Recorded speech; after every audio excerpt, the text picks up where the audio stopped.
মেট্ৰিকত ফেইল কৰিছিল কিন্তু উচ্চতৰ মাধ্যমিকত দেখুৱালে চমক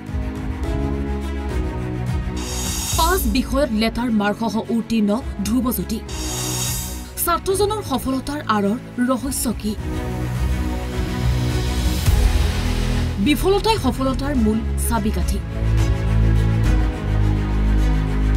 সেই কথাকে পুনৰ প্ৰমাণ কৰি দেখুৱালে এইজন ছাত্ৰই পানীৰ বটল দাঙি ফুৰা এই যুৱকজনলৈ মন কৰক যুৱকজনৰ নাম ধ্ৰুৱজ্যোতি বৰ্মন ধ্ৰুৱজ্যোতিয়ে বিশুদ্ধ খোৱাপানীৰ প্ৰতিষ্ঠানত কাম কৰে কৃষি কৰ্ম কৰি জীৱন নিৰ্বাহ কৰা পিতৃয়ে খৰচ বহন কৰিব নোৱাৰাত এনেদৰে নিজে কাম কৰিয়েই পঢ়াৰ খৰচ উলিয়াই ধ্ৰুৱজ্যোতিয়ে কিন্তু আজি ঘোষিত উচ্চতৰ মাধ্যমিকৰ ফলাফল অনুসৰি বাণিজ্য বিভাগত 5টা বিষয়ত লেটাৰ মাৰ্কসহ প্ৰথম বিভাগত উত্তীৰ্ণ হৈছে ধ্ৰুৱজ্যোতি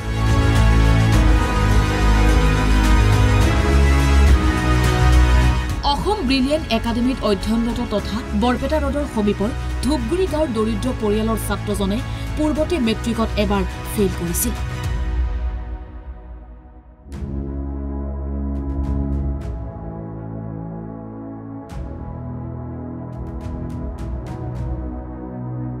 আৰু দ্বিতীয়বাৰত 43% নম্বৰসহ তৃতীয় বিভাগত উত্তীৰ্ণ হৈছিল মেট্ৰিকত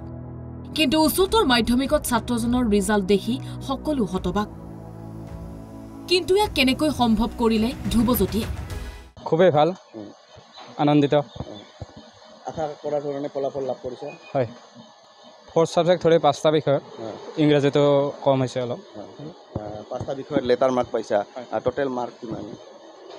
413 পাইছা কি ক'বা পঢ়াৰ মাজতে এনেদৰে কাম কৰি পঢ়া খৰচ উলিয়াইছা বা ঘৰতো সহায় কৰিছা এই ক্ষেত্ৰত কি পৰিয়ালৰ বা দেউতাই কি কৰে কেনেধৰণে ঘৰখন চলাইছিল দেউতাই খেতি কৰে আৰু মোৰ এজন দাদা আছে দাদাই শ্বৰুমত কাম কৰে গেৰেজ মেকানিক সেই তেনেকৈ দুখীয়া ঘৰৰ বুলি ক'ব লাগিব হয় হয় কিমান দিন ধৰি কাম কৰি আছা বা কেনেদৰে পঢ়া শুনাৰ ক্ষেত্ৰত কৰি আছোঁ ফাৰ্ষ্ট ইয়াৰটো শেষ হোৱাৰ লগে লগে তোমাৰ মেট্ৰিকৰ ফলাফল কেনেকুৱা আছিল মেট্ৰিকত খুব ভাল নাছিল 43% আছিল 3rd ডিভিজন বাই পাছ কৰিছিলোঁ তাৰপিছত হায়াৰ ছেকেণ্ডাৰী দিলা পঢ়াৰ ক্ষেত্ৰত কেনেকুৱা ধৰণে সহায় পাইছা বা কাৰ পৰা সহায় পাইছিলে পঢ়াৰ ক্ষেত্ৰত অসম ব্ৰিলিয়েণ্টৰ কৰ্মৰত ছাৰ সৌৰভজ্যোতি দাস আৰু চন্দ্ৰমা দাস তেখেতলোকে মোক বহুতভাৱে সহায় কৰিছিল শিক্ষাৰ ক্ষেত্ৰত বহুত সহায় কৰিছিল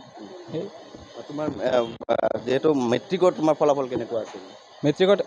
ইমান বেছি ভাল নাছিল 3rd ডিভিজন পাই পাছ কৰিছিলোঁ 43% প্ৰথম তুমি মেট্ৰিক দিছিলা জানিব পাৰিছোঁ যে তুমি মেট্ৰিকত খুব বেয়া ফলাফল কৰিছিলা বা ফেইল কৰিছিলা তাৰপিছত কেনেদৰে পঢ়াৰ প্ৰতি ধাউতি আহিল বা কেনেদৰে কষ্ট কৰিছিলা সকলোৱে কয় ভাল কৰি পঢ়িব আৰু মনতে এটা ধাউতি আহিল সকলোৱে পাছ কৰিছে লগ বন্ধু সকলোৱে পাছ কৰিছিল মই অকলে ফেইল কৰিছিলোঁ সেইবাবে পঢ়াত আৰু ধাউতি আহিছিল হয় হয় তেনেদৰে আজি 82% নম্বৰ পাই তুমি পাছ কৰিবলৈ সক্ষম হ'লা 1st ডিভিজন কি ক'বা আৰু আগন্তুক দিনত তোমাৰ কেনেকুৱা পঢ়াৰ প্ৰতি ইচ্ছা বা কি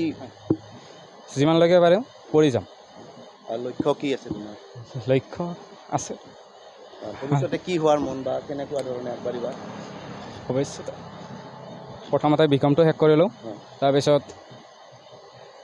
চৰকাৰী বিষয়ত প্ৰশাসনিক বিষয়ত সেই পৰীক্ষা দিবলৈ নিজক চেষ্টা কৰিম অসম ব্ৰিলিয়েণ্ট একাডেমীত অধ্যয়নৰত ধ্ৰুৱজ্যোতিৰ সফলতাত আনন্দিত সকলো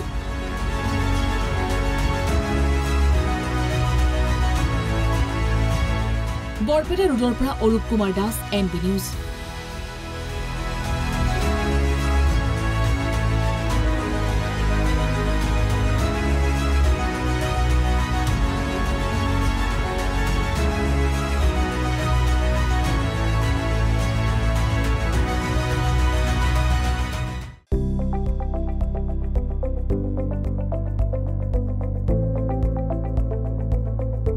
NB নিউজ সহজ সৰল ভাষাত নৱভাৰতৰ কথা